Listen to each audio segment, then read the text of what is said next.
All right, build's all done. Power supply is in. These aren't these little like blue green screws, not the included power supply screws, but I had to use special ones just for the case, just because those little brackets are special, whatever.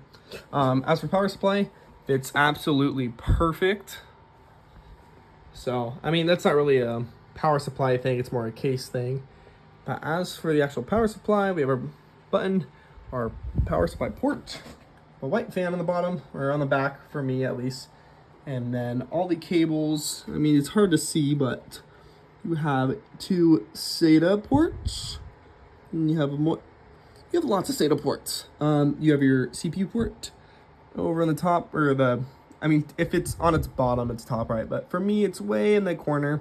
We have our 24-pin motherboard, and then we have both our, oh my gosh, my voice cracked. Both of our PCIe GPU ports that go into the graphics card, obviously.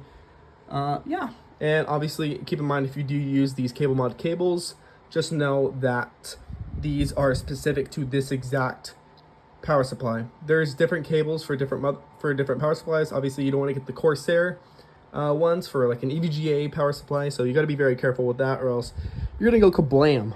But yeah, although the power supply is good, the power supply cables, if you're going, so while power supply, yes, the included cables, I just can't do it, especially if you're worried about aesthetics, which I somewhat am.